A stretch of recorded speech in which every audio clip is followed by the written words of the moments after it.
Então, pessoal, nós vamos mostrar para vocês a apuração e tributação dos resultados na atividade rural. Tá? É toda peculiar essa tributação da atividade rural. E se nós pegarmos no país, hoje, o nosso país, praticamente, podemos colocar com certeza que 50% dele é atividade rural. O que nós temos de fundamentação legal, as legislações que definem a exploração da atividade rural. Inicialmente, a gente começa lá em 1964, com o Estatuto da Terra. Tá? Depois, a Lei 8.023/90, isso aí vai definir a atividade rural para nós. A 8.212, em termos da Previdência. A 11.443, que vai alterar alguns artigos do Estatuto da Terra, a Lei 13.606 de 2018, essa aí a maioria dos contadores conhece, que é o problema do Fundo Rural, tá? O Decreto 8.373 de 2014, da parte fiscal, e aí o famoso Regulamento de Imposto de Renda, o atual, Decreto 9580 de 2018. E aí, acompanhando o Decreto de Regulamento de Imposto de Renda, nós temos a Instrução Normativa 83 de 2001 lá atrás, que definia essa tributação, normatizava a tributação, e a 1848 de 2018. Então, nós temos essas principais leis em termos de conduzir e direcionar a tributação na atividade rural aqui para nós, no nosso sistema econômico. Então, a gente começa, a primeira coisa, o que é atividade rural? Pois nem tudo aquilo que você pensa que é atividade rural realmente seja considerado pela administração tributária como atividade rural. Eu tenho agricultura, pecuária, vocês podem ler esses slides aí, isso aí também está no curso do portal de auditoria, para quem já está fazendo e quem vai fazer o curso, tá? E eu sempre, vocês vão ver que é prática minha colocar sempre a fundamentação embaixo, porque o que é que precisa fazer o contador, o assessor, o consultor, é colocar a fundamentação. Você afirma alguma coisa para o seu consultado, para o seu cliente, e você tem que dar a fundamentação legal. Isso é por isso, por isso, por isso e por isso. É muito importante vocês terem esse hábito de dizer onde se é admitido ou que se está aquilo que você fala. Em termos da exploração da atividade rural, quais são as formas jurídicas de exploração? Então, nós vamos conceituar, mostrar o Estatuto da Terra e ainda colocar os principais impostos que nós temos ali.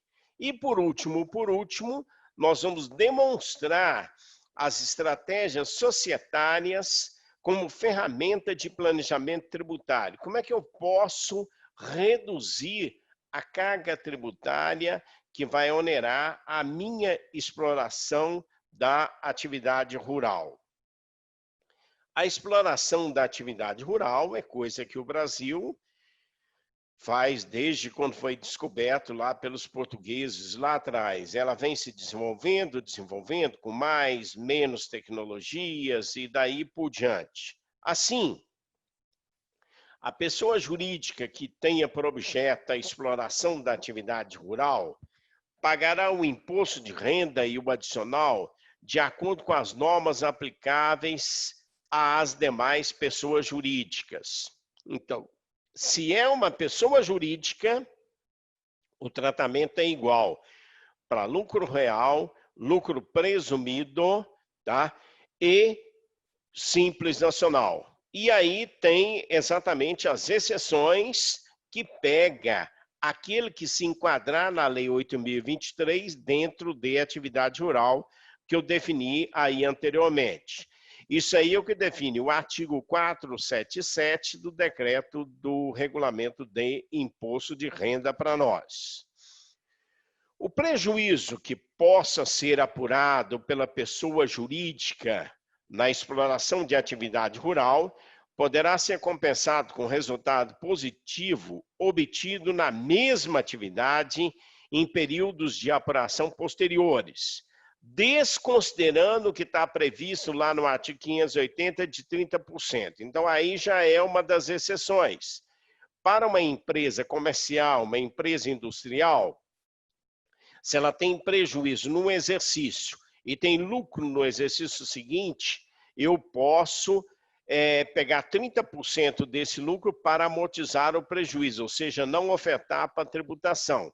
Na atividade rural, se eu tive prejuízo num ano e lucro no outro, eu deduzo ele integralmente. Então, é uma das exceções que nós temos para a atividade rural. Aí alguém poderia perguntar por que isso? Porque a atividade rural no país é exatamente aquela atividade que você tem que produzir no setor primário para colocar produtos na mesa dos brasileiros, do sistema econômico brasileiro. Esse é o detalhe para nós. Tá? A forma jurídica de exploração das atividades agrícolas, pecuárias, a extração e a exploração vegetal e animal, a exploração de apicultura, avicultura, suinocultura, sericultura, piscicultura e outros pequenos animais.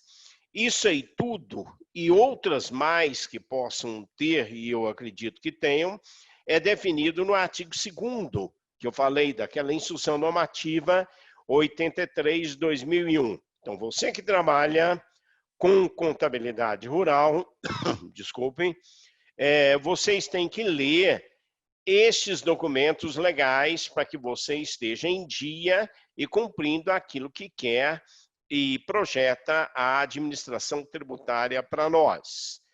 Assim, quem é o produtor rural? Pessoa física ou jurídica? Então, posso explorar a atividade rural na pessoa física ou na pessoa jurídica. Ele tem finalidade econômica ou subsistência, por meio da agricultura, pecuária, silvicultura e aí todas essas atividades, respeitada a função social da terra. Tem áreas que eu não posso, e daí por diante, nós não vamos entrar nesse detalhe, tem que obedecer à legislação. Também são produtores rurais os parceiros e os arrendatários que exerçam atividades descritas anteriormente. Então, eu tenho produtor rural, pessoa física ou pessoa jurídica. E quem é arrendatário e quem é parceiro. E ainda vai aparecer um terceiro aí, que são os condôminos. O empresário rural, então, para nós, tá? Tem tratamento favorecido e diferenciado e simplificado e não se sujeita a registro comercial. Então, ele não tem um contrato social elaborado e registrado na Junta Comercial do Estado. É o artigo 970 e 971 do Código Civil. No entanto, lhe é facultado adquirir a condição plena de empresário mediante registro no comércio. Então, se ele fizer um contrato e registrar na junta, ele realmente é empresário. Esse é o detalhe. E aí tem os benefícios legais, problema de responsabilidade, que cada um pode estudar aí como vai definir ou como vai dar assessoria e consultoria para os seus clientes. Os contratos agrários, temos que tomar cuidado nessa parte.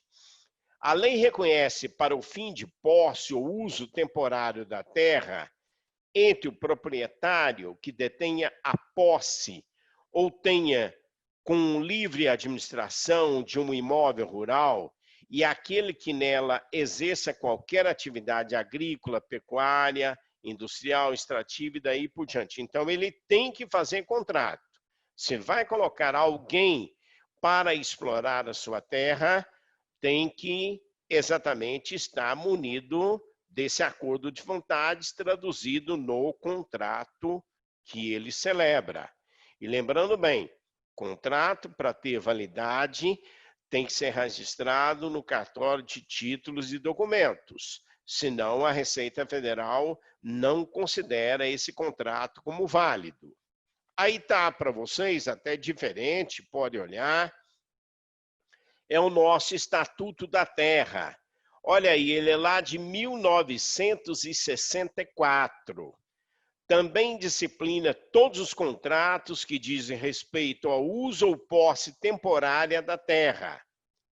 Parceiro, arrendatário, daí por diante. Como comodato, os contratos de sociedades agropecuárias, de pasto, de colheita, de concessão de uso, etc. Então, está desde lá de trás. Então, essa definição para nós, tá, de parceria de arrendamento no uso e na exploração da terra. Aí aparece para nós o que é o arrendamento mercantil. É o contrato agrário, na qual a pessoa cede o uso e gozo do imóvel rural para atividade de exploração agrícola mediante certa retribuição ou aluguel, conforme limites percentuais da lei. Tá? Aqui um detalhe, arrendamento é aluguel. Então, via de regra, você entende que tem que ser pago em dinheiro. Mas nesse nosso país, é muito comum você pagar com a produção que está obtendo. Em alguns casos, a administração tributária já vem aceitando isso aí, mas na maioria dos casos, ela entende que tem que ser moeda para pagamento de aluguel. Tá? Depois entraremos em detalhe nisso. Quais são as características do arrendamento? Preço certo, olha aí, moeda ou não, que é exatamente o que está sendo admitido. O proprietário não tem risco, não assume risco nenhum, e a tributação. Você recebe aluguel, você vai pagar 27,5% de imposto de renda. Não tem como, pessoa física. Informação do valor pago na declaração do arrendatário e obedece, tá, o que preconiza o Estatuto da Terra, o artigo 3º. Exemplo. Contrato de arrendamento rural, onde o arrendador terá um rendimento fixo de R$20 mil. O arrendador deverá oferecer referido rendimento à tributação e o arrendatário poderá deduzir esse valor no livro caixa de apuração do resultado rural tributável. Então, o arrendador deduz e o arrendador é receita para ele, mas é receita da pessoa física, não é receita da atividade rural. Por isso, a tributação é na pessoa física. Na pessoa física. O outro instituto que nos aparece é exatamente a parceria. Ela é bem similar ao arrendamento, porém a remuneração se dá através da partilha dos riscos de caso fortuito e força maior do empreendimento rural e dos frutos, produtos ou lucros havidos nas proporções que estipularem ou observados os limites percentuais da lei, definido no Estatuto da Terra. Então, na parceria, se eu sou parceiro, dá lucro, eu sou parceiro no lucro. Se dá prejuízo, eu sou parceiro também no prejuízo. Ou seja, tem que haver a assunção de riscos, é o que caracteriza a parceria. Se não houver isso aí, a administração tributária descaracteriza o que é parceria para nós. Características. O preço é incerto, porque você não sabe quanto vai ser a produtividade. Os dois participam do risco, tá? Parceiro outorgante, parceiro outorgado. A tributação anual de ajuste, lá no final, dependendo, vai tributar na pessoa física, vai tributar na pessoa jurídica e daí por diante. O contrato, eu chamo a atenção dos senhores que estão assistindo, ele tem que ser escrito e registrado no cartório de títulos e documentos, para que tenha validade perante a administração tributária. E aí tem a definição, o Estatuto da Terra lá atrás, tá? Que foi modificado por essa lei de 2007. Na hipótese de parceria rural, serão considerados como rendimentos da atividade rural os rendimentos para cuja obtenção o parceiro houver assumido os riscos inerentes à exploração da respectiva atividade. Isso aí é o artigo 52 do Regulamento de Imposto de Renda de 2018, ou seja, Decreto 9580. Então, a diferença do arrendamento para a parceria, que na parceria eu assumo riscos de produzir, ter uma boa produtividade, ou de frustrar a minha produtividade. Exemplo, contrato de parceria, onde cada parceiro terá um rendimento de 50%, cada qual assumindo os riscos inerentes. No ano, a receita oferida foi de R$100 mil.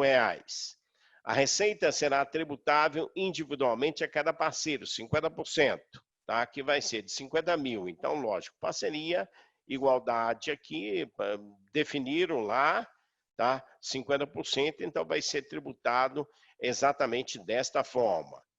Aí eu trago aqui para os senhores, centrem bem no meio, parceria rural, Lei 11.443 de 2007.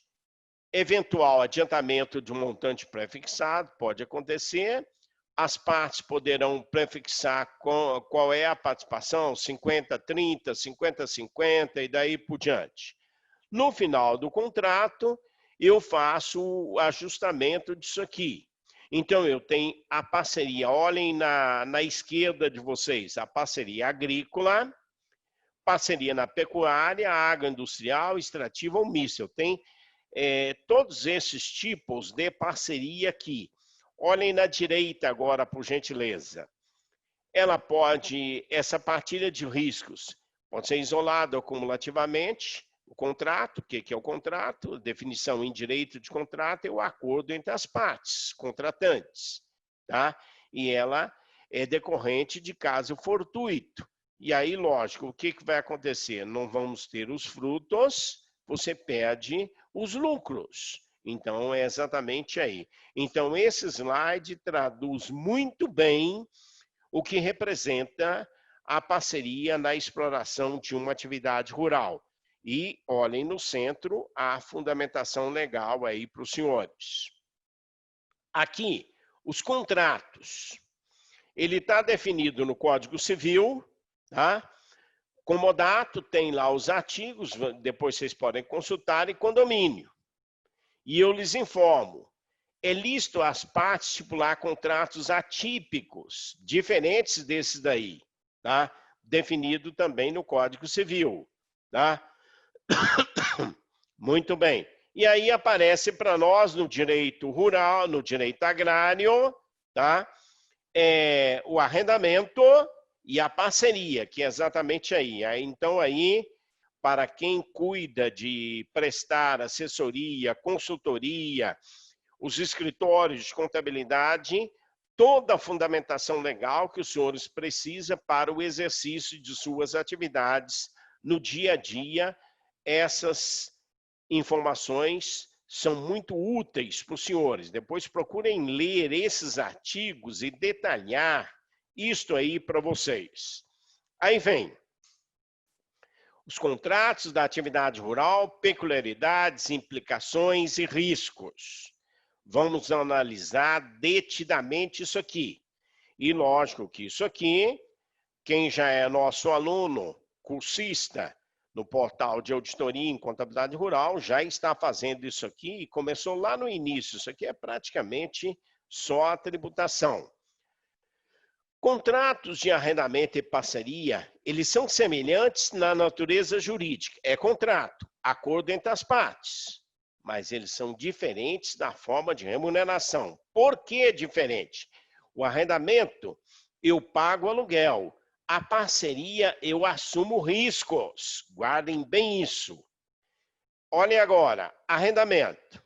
O arrendador recebe do arrendatário retribuição certa, aluguel, pelo uso, que é rendimentos tributados como aluguéis separados da atividade rural. Então, quem recebe é tributação na pessoa física. Por isso, ele tem que ser pago em dinheiro. Em alguns casos, a justiça já deu ganho de causa, porque vocês sabem, não, tantas arrobas de milho, de trigo, desculpa, tantas arrobas de gado por hectare, tantas sacas de milho, tantas sacas de trigo por hectare, e daí por diante, pago em espécie, tá? Então, aquele que não utiliza desta forma, daquilo que tem que obedecer à parte legal, o que acontece? A Receita Federal não aceita essa forma. Tá? A Justiça, às vezes, acolhe, derruba o que foi dado de sentença e daí por diante. Mas, por enquanto, não está pacificado na Justiça essa possibilidade. A parceria. Parceiro outorgante, que é o cedente, partilha os riscos da atividade com o parceiro outorgado, ônus e bônus, em proporções estipuladas no contrato. Tá lá. Para ter plena validade perante o fisco, atenção para isso, esses contratos devem ser comprovados por instrumento escrito e idôneo. Então, olhem bem. Contrato verbal. Na Justiça vale, mas para a Receita Federal, ele tem que ser escrito, porque está expresso. E olhe a fundamentação embaixo, tá? E registrado em cartório de títulos e documentos. Senão, você não vai poder fazer as deduções legais. O artigo 3º do Decreto 59.566 de 66. Arrendamento rural é o contrato agrário pelo qual uma pessoa se obriga a ceder a outra, por tempo determinado ou não, o uso e gozo do imóvel rural, parte ou partes do mesmo, incluindo ou não outros bens, benfeitorias ou facilidades, com o objetivo de nele ser exercida a atividade de exploração agrícola, pecuária, agroindustrial, extrativa ou mista, mediante certa retribuição ou aluguel. Aqui, fixem bem, retribuição ou aluguel. Aqui é que, às vezes, alguns tribunais e tudo mais têm concedido algumas liminares, mas elas não têm perdurado, elas têm sido derrubadas aqui. Tá? Não sei até quando nós vamos ficar, então, com esse comportamento. Mas entendam, aluguel é típico do arrendamento rural. A parceria. Contrato agrário, que a pessoa se obriga a ceder a outra por um tempo determinado ou não, uso específico do imóvel rural, de parte ou partes dele, incluindo ou não benfeitorias, outros bens ou facilidades, com o objetivo de nele ser exercida a atividade de exploração agrícola, tudo mais, ou a entrega de animais para cria, recria, invernagem, engorda e daí por diante. Tá? E aí tem que partilhar os riscos. Então, é a grande diferença que eu tenho de arrendamento para a parceria. Agora aqui, desconsideração da parceria e reconhecimento de vínculo empregatício. O parceiro outorgado, de fato, não presta serviço sob dependência do parceiro outorgante, nem possui controle de jornada. Então, isso aqui, ele assinou o contrato, ele não deve O dono da terra não pode dar ordens para ele, que horário que ele tem que trabalhar, o que ele tem que fazer, mas ele define o que ele faz. O contrato de parceria não permite pagamento de valor mínimo a título de garantia ao parceiro outorgado. Não existe isso. Na parceria, o que nós temos é a partilha de lucros ou prejuízos, e naqueles percentuais que foram definidos no contrato. Atenção!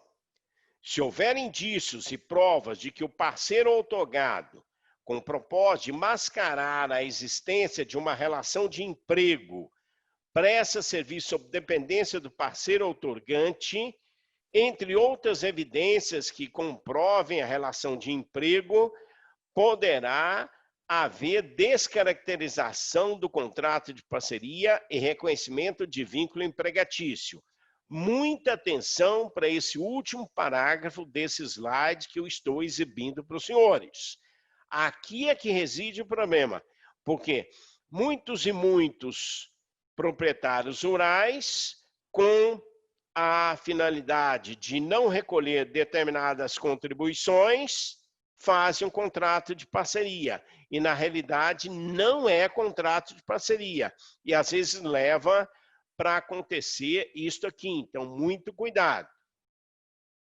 O risco do proprietário do imóvel é responder pelos débitos trabalhistas dos empregados rurais contratados pelo parceiro outorgado. Então, todos aqueles que trabalhavam lá na propriedade pode ter que ser pagos os débitos trabalhistas.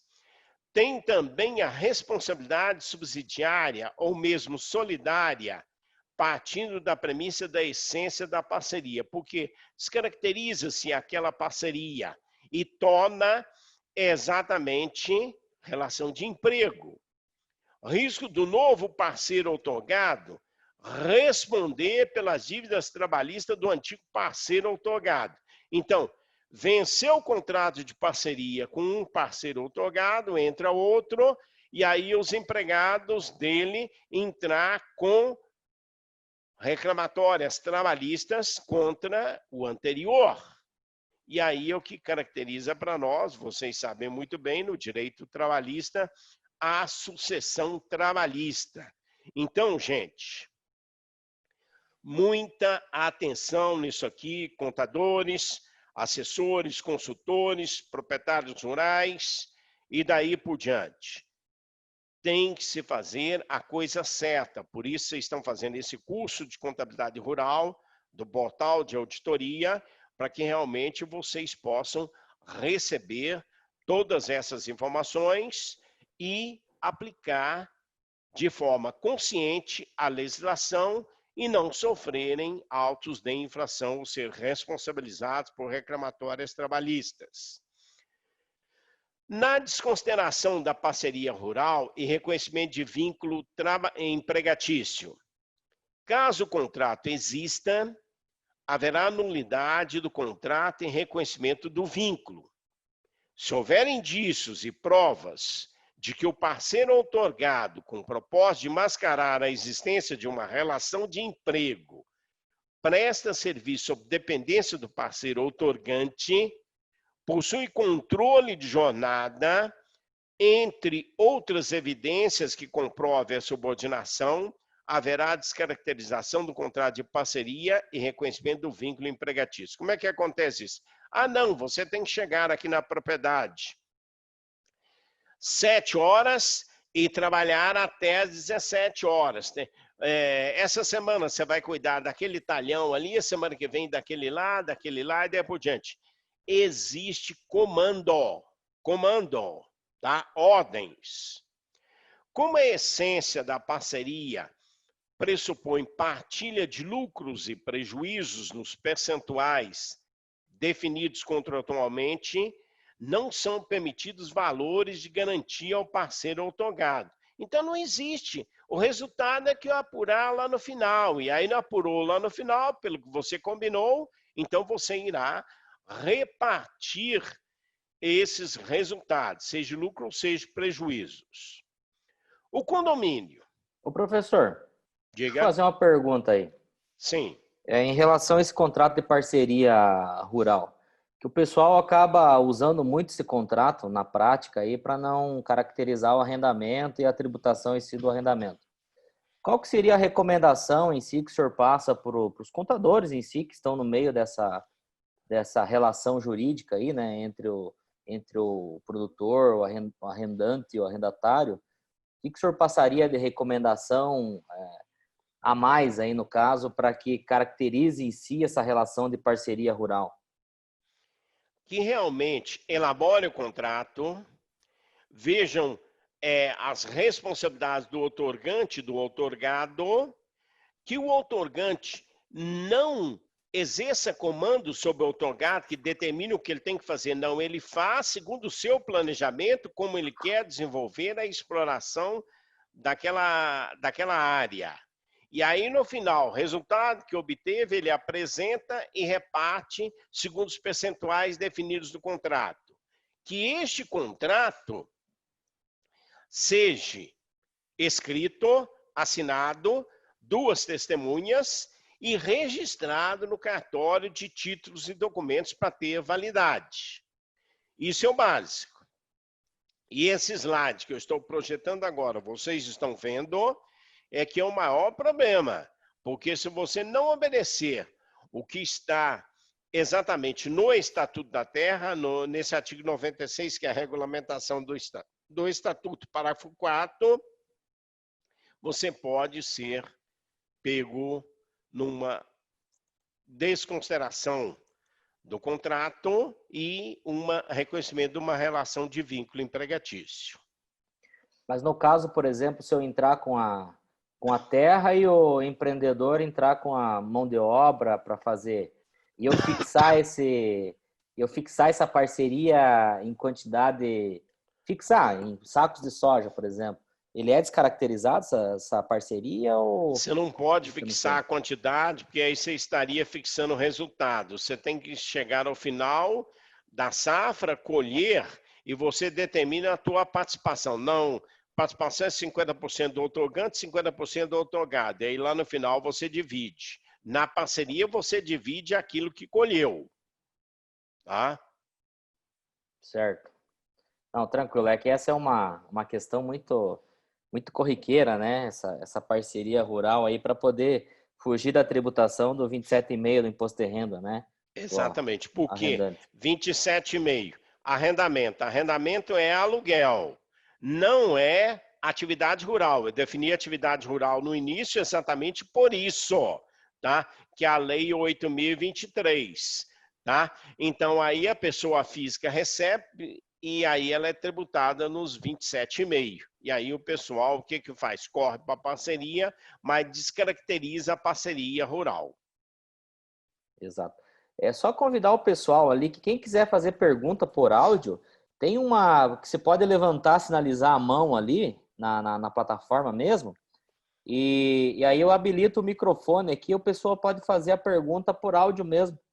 E só fazendo essa interação que a gente já libera para o professor. E aí o professor, na sequência, responde. Ok. Então aí nós chegamos no condomínio. Preço é fixado em percentual. Imagina, eu tenho um condomínio, eu tenho 4 condôminos, 25% cada um, se for igual. Os coproprietários participam também dos riscos, porque se frustrar a produção, eles vão participar disso aí. A tributação anual é de ajuste, é no final, tributa o condomínio e reparte para cada um. Eu tenho que ter um contrato escrito, mesma coisa que eu já falei da parceria, e ele é previsto no Código Civil. Fundamentação legal para os senhores aí. Então, tudo aquilo que eu estou falando, eu estou lhes mostrando a fundamentação legal. Tá? Condomínio de produtores rurais. Imaginem bem, morre a matriarca, morre o patriarca de uma família que tem 3 filhos e tem uma propriedade rural. Os 3 filhos não querem repartir, quer fazer exploração no total da propriedade. Então fazem um condomínio. Essa é a solução. os resultados obtidos pela exploração da atividade rural, sob a forma de condomínio, estão sujeitos à incidência de imposto sobre a renda de acordo com as regras de tributação fixadas para pessoa física ou pessoa jurídica, conforme a forma de constituição pelo contribuinte, porque o condomínio ele pode ser pessoa física e pode ser pessoa jurídica. Isso aí é uma solução de consulta do COSIT 74 de 2016. Então, no condomínio, pessoa física ou pessoa jurídica, a escolha. Tá? O artigo 52, ele determina o seguinte: os arrendatários, os condôminos, os parceiros, agora estou juntando todo mundo, na exploração da atividade rural, comprovada a situação documentalmente, pagarão o imposto separadamente na proporção dos rendimentos que couber a cada um. Tá? Então, condomínio, tem 4, é 25% para cada um. É parceiro, olha lá no contrato que está registrado, por isso que ele tem que estar registrado no cartório de títulos e documentos, qual é a proporção de cada um que você vai apresentar. E o arrendatário pagará o aluguel que está lá no contrato. Agora, olha o parágrafo único. Na hipótese de parceria, o disposto nesse artigo aplica somente em relação aos rendimentos, para cuja obtenção o parceiro houver assumido os riscos inerentes à exploração. Se frustrar, os dois perdem. Se ganhar, os dois ganham. Essas são as regras da parceria. Eu não posso exatamente tentar mascarar a parceria com um arrendamento. Aí jamais. Por que acontece isso? Porque a tributação do arrendamento na pessoa física é 27,5%. Esse é o detalhe. Então, isso não é planejamento tributário. Isso é evasão fiscal. Tá? Apresenta aí para o senhor, isso aí vai ficar para leitura, exatamente nessa parte aí de parceria, os julgados que já existem nos nossos tribunais brasileiros, na tributação da parceria diante de modificações do Estatuto da Terra. Então, que foi exatamente a pergunta que o professor Francisco, do portal de auditoria, nos colocou, tá? Isso aí vai estar disponibilizado para todos vocês que estão fazendo o curso de contabilidade rural, ler essas coisas e essas fundamentações. E olhem bem que isso aí é de 2016. 2016, tá? Comodato. O comodato é um empréstimo gratuito, atenção para esse termo, de coisas não fungíveis, perface com a tradição do objeto.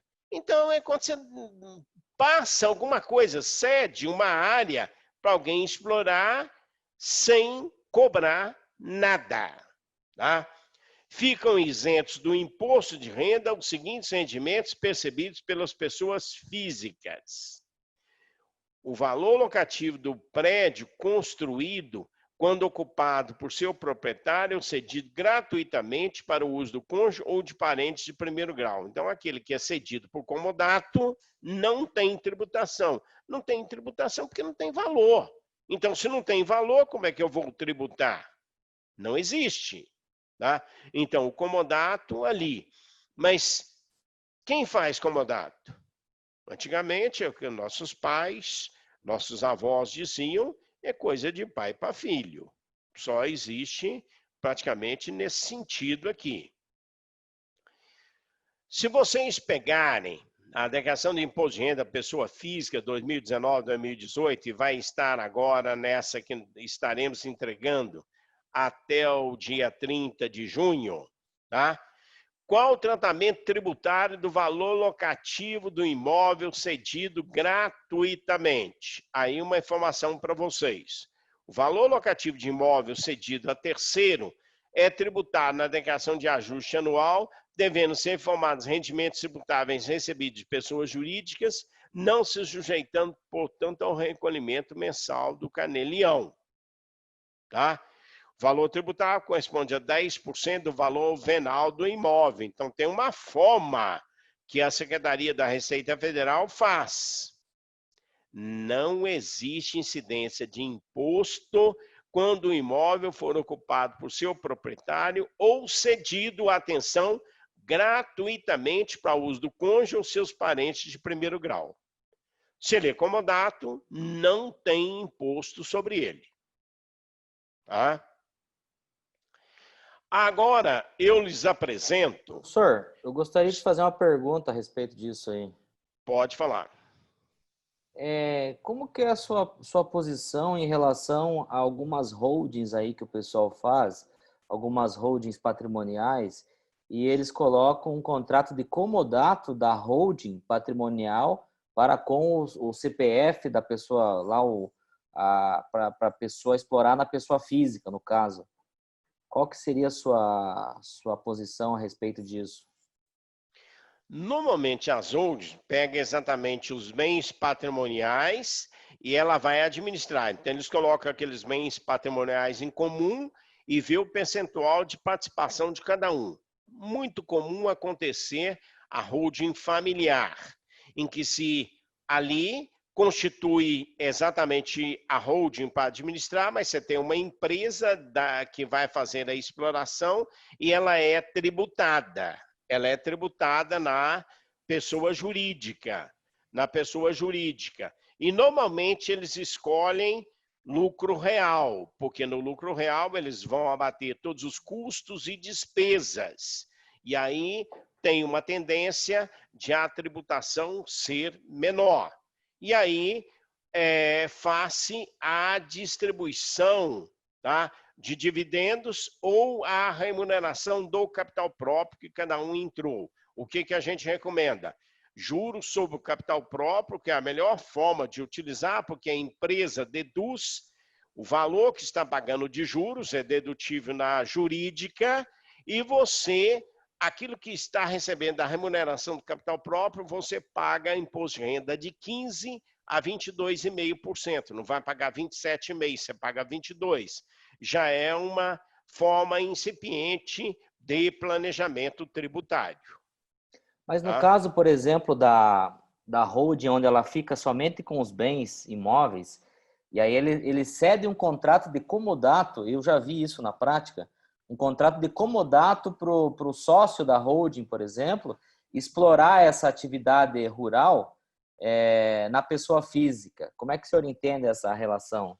Sim, aí os bens patrimoniais ficando na holding, você como pessoa física, você não tem bens patrimoniais, não responde talvez por futuras obrigações sociais da tua pessoa física. Então, não tem como pegar esses bens para garantir esses débitos, execuções, cobranças e daí por diante. E ela passando para você, você explora aquilo ali, computa o custo daquilo ali, vê um rendimento e aí você tem a receita. Receita é igual aliás, lucro é igual a receita menos custo mais despesa.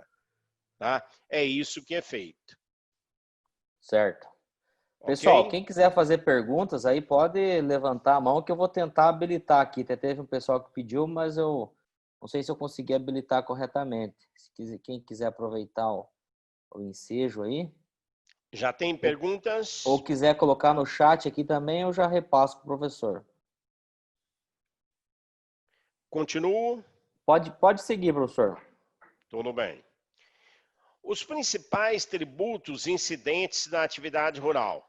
Eu tenho o imposto sobre a propriedade territorial rural, o imposto sobre circulação de mercadorias e serviços, o programa de integração social, a COFINS, a contribuição para o financiamento da Seguridade Social, a contribuição para o Instituto Nacional do Seguro Social, o Fundo Rural, que é o Fundo de Assistência ao Trabalhador Rural, CSLL, a contribuição sobre o lucro líquido, o RPF, Imposto de Renda sobre a Pessoa Física, o RPJ, Imposto de Renda sobre a Pessoa Jurídica. Então, vocês vejam, nosso sistema tributário brasileiro, a tributação, ela é pesada, ela não é brincadeira, não. Então, eu tenho que ter muitos controles para que realmente eu possa cumprir todas essas obrigações. Dia 15/6, eu peguei uma notícia hoje de manhã aqui e quero compartilhar com todos vocês que estão nos ouvindo aí, participando, e aqueles que já fazem o curso de contabilidade rural. É fato incontroverso que o setor do agronegócio tem sido de fundamental importância para o desenvolvimento econômico e social brasileiro, seja pela sua representatividade no PIB e nas exportações, como ainda pela própria vocação existente em nosso país para seu exercício. Da mesma forma, não resta dúvida de que a tributação, por força de suas peculiaridades e propósitos, inclusive constitucionais, deve ser regulada de forma a ser fomentada e incentivada, o que se caracteriza por meio de instrumentos fiscais, de incentivos e tratamento diferenciado, e que não se confunde com privilégio. Apesar de sua importância e necessidade de instrumentos fiscais de fomento e tratamento peculiar, percebe-se que as medidas tributárias, nos tempos atuais, têm entre seus objetivos alterar esta realidade, exigindo inclusive um claro risco de aumento de carga fiscal. Isto pode ser comprovado, por exemplo, por projetos que pretendem revogar a tributação da cesta básica com a alíquota zero de PIS e COFINS, projetos de reforma tributária que fazem o setor como todos os demais, ignorando suas peculiaridades, necessidades e importância, além dos próprios incentivos de ICMS, como é o caso do convênio 100/97. Também não devemos olvidar do atual movimento dos municípios, os quais, após receberem delegação quanto à fiscalização e cobrança do ITR, têm realizado medidas arbitrárias contra a exigência desse imposto, sobretudo em relação ao valor da terra nua, ônus da prova, competência territorial, lançamentos ex officios. Todavia, o movimento de agravamento em face do setor do agronegócio vai além de tais exemplos. Uma vez, atualmente, quem pretende apontar sua mira é a Receita Federal. Atenção dos senhores, olhem bem. A Receita Federal, como de costume, anualmente faz divulgação do Plano Anual de Fiscalização, onde temos os números do ano anterior e as ações que pretendem efetivar no ano corrente. Semana retrasada, semana passada, isso circulou nos principais grupos das redes sociais, aí esse plano anual de fiscalização. Então, olhem bem, ouçam. Nesse sentido, ao divulgar o Plano de Ação 2020, a Receita Federal esclarece que entre as principais operações estaria o fortalecimento dos tradicionais cruzamentos de dados das pessoas físicas, onde cita mais especificamente omissão de rendimentos e despesas fictícias da atividade rural exercida pelo contribuinte, utilizando também as informações das notas fiscais eletrônicas para identificar eventuais divergências. Portanto, o produtor rural, pessoa física, no Plano Anual de Fiscalização da Receita Federal de 2020, entra como um dos principais focos de fiscalização, seja quanto às receitas e respectivas despesas. Então, hoje, com toda essa informatização que nós temos, a auditoria fiscal, ela é online. Ele não precisa te entregar aquele plano, termo inicial de ação fiscal para começar a tua fiscalização. Já fiscaliza lá e já te intima para apresentar os documentos. Então, eu quero chamar a atenção de todos, porque Nós vamos começar aqui agora rendimentos da propriedade e tudo mais, e os regimes de tributação.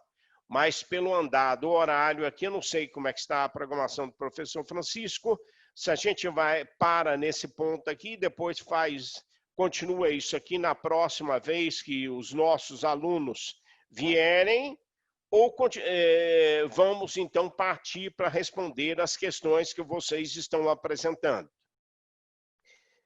Vamos abrir para perguntas aí, professor. Se alguém quiser fazer pergunta, a gente repassa aí. E daí, como o nosso objetivo é fazer uma aula de 50 minutos a 1 hora, o senhor já anota esse tema aqui para a nossa próxima aula daí.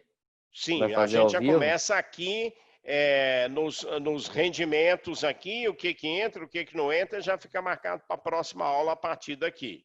Mas só o alerta que o senhor trouxe aí, então a Receita Federal ela vai intensificar um pouco essa... Sim, porque na maioria das vezes o que acontecia? O produtor rural, raramente ele era fiscalizado, e esse ano entra no plano de ação de fiscalização da Receita Federal em 2020. Tá? E aí nós temos o que nós vamos apresentar aqui também, livro caixa digital do produtor rural, então esse cruzamento de informações, então nós vamos detalhando tudo isso aí para aquele pessoal que já está matriculado no nosso curso de contabilidade rural, aí do portal de auditoria, bem como aqueles que estão vindo a se matricular nesse curso. Então nós vamos desenvolver no próximo encontro presencial a partir daqui.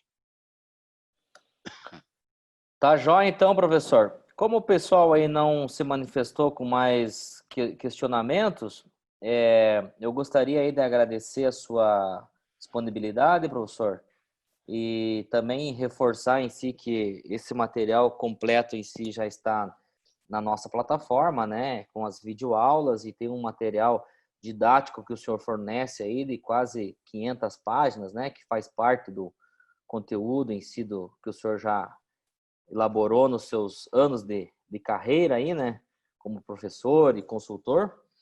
E só agradecer a sua atenção aí e até logo aí, até a próxima.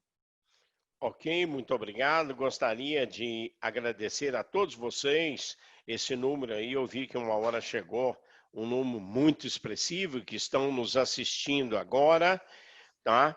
Que se tiver interesse exatamente em contabilidade rural, que matricule no curso do portal de auditoria, mantenham contato com eles, e nós estamos aqui às ordens. Às vezes alguma dúvida, algum problema lá do escritório e tudo mais, que está sendo problemático, está vos afligindo, nos apresente que a gente pode, às vezes, contornar essa situação para vocês.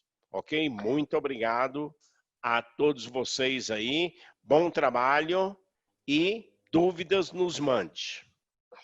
Até mais, professor. Tchau, tchau. Obrigado a todos. Ok, muito obrigado. Bom dia, bom trabalho para todos vocês.